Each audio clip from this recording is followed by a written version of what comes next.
Points हैं उनको हमने देखा। अब इन्हीं पॉइंट्स को हम विस्तार से एक एक पॉइंट को लेते हुए फिर उसका अध्ययन करेंगे। तो सबसे पहला जो सिद्धांत है वो है हमारा जीवन से संबंधित होने का सिद्धांत।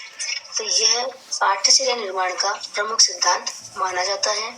इसमें कहा गया है कि पाठ्यचर्या में उन्हीं विषयों, क्रियाओं एवं वस्तुओं को सम्मिलित किया जाए जो बालक के वर्तमान जीवन एट प्रेजेंट लाइफ से संबंधित हो तथा साथ ही फ्यूचर के लिए भी उपयोगी हो। तो इस प्रकार की पाठ्यचर्या का निर्माण किया जाना चाहिए। तो इस सिद्धांत को ध्यान में रखते हुए पाठ्यचर्या निर्मित की जानी चाहिए।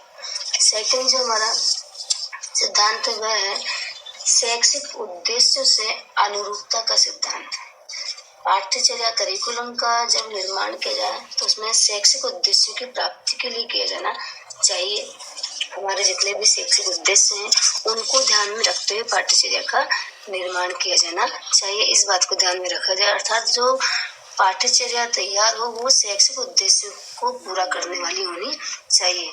वर्तमान समय में हमारे शिक्षा के जो उद्देश्य हैं वो उद्देश्य है बालक का सर्वांगीण विकास करना, बालक का ऑल ओवर डेवलपमेंट करना, अर्थात बालक का शारीरिक, मानसिक, बौद्धिक, नैतिक, चारित्रिक, इस प्रकार से सर्वांगीण विकास उसका करना ही पाठ्यचर्या का में शिक्षा के उद्देश्य है। तो वो ही पाठ्यचर्या के उद्देश्य भी होने चाहिए। उद्देश्यों को, शैक्षिक उद्देश्यों को ध्यान में रखते हुए ही पाठ्यचर्या का निर्माण किया जाना चाहिए और इसी के लिए पाठ्यचर्या में इनके अनुकूल विषयों एवं क्रियाओं को समाहित किया जाना चाहिए।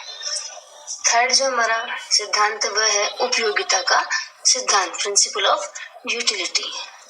इस सिद्धांत के अनुसार पाठ्यचर्या में उन्हीं विषयों को स्थान दिया जाना चाहिए जो बालक के भावी जीवन में, उसके फ्यूचर में काम आ सके।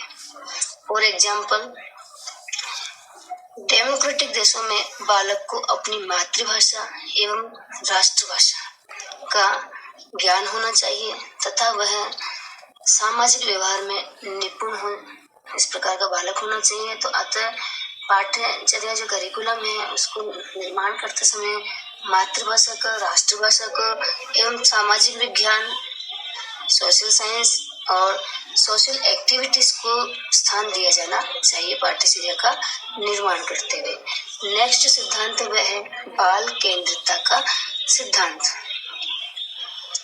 बाल केंद्रितता के सिद्धांत के आधार पर मनोविज्ञान में कहा गया है कि शिक्षा बाल केंद्रित होनी चाहिए।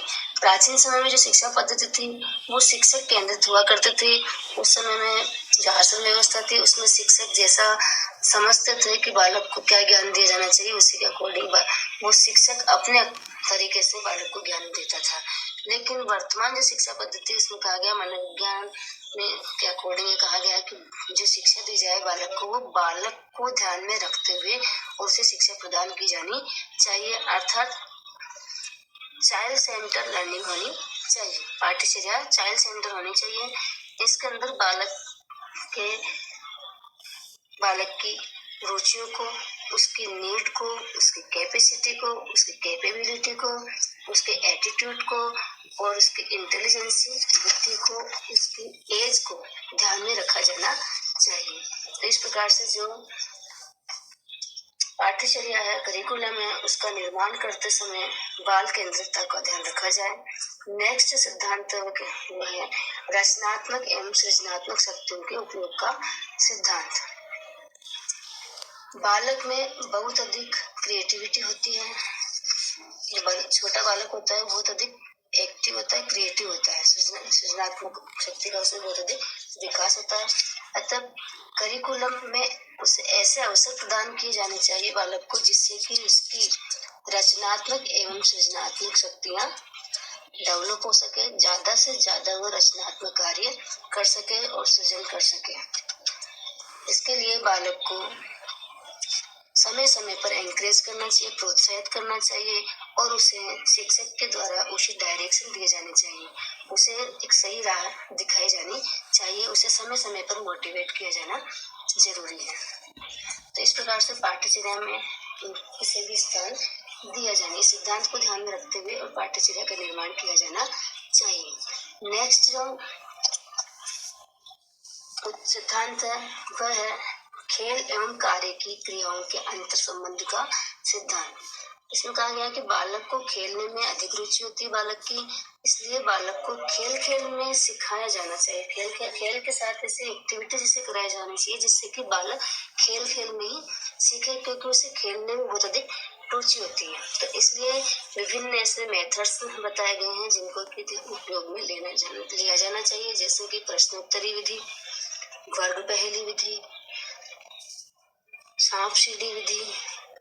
इस प्रकार की जो विधियां हैं इनको लेते हुए और इन विधियों के माध्यम से बालक को ज्ञान प्रदान करने का प्रयास किया जाना चाहिए। तो पाठ्यचर्या निर्माण के समय इस सिद्धांत को भी ध्यान में रखा जाना चाहिए। नेक्स्ट है संस्कृति एवं सभ्यता के ज्ञान का सिद्धांत, अर्थात पाठ्यचर्या निर्माण में उन विषयों को, सब्जेक्ट्स को, उन वस्तुओं थिंग्स को और उन एक्टिविटीज को सम्मिलित किया जाना चाहिए जो बालक को अपनी कल्चर एवं सिविलाइजेशन का ज्ञान प्रदान करे।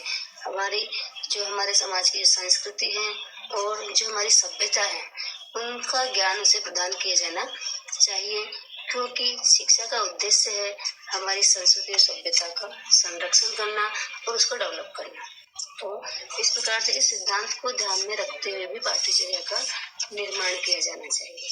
नेक्स्ट हमारा 8th जो पॉइंट है, जो सिद्धांत प्रिंसिपल है, वो है व्यक्तिगत विभिन्नता और लचीलेपन का सिद्धांत। ये 2 सिद्धांत है, एक है व्यक्तिगत विभिन्नता का सिद्धांत और दूसरा है लचीलेपन का सिद्धांत।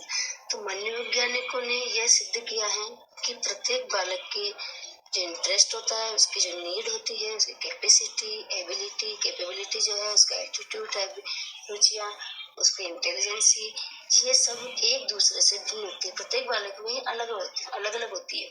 अतः उसकी अपनी स्पेसिफिक पर्सनालिटी होती है, अपने उसका विशेष व्यक्तित्व होता है।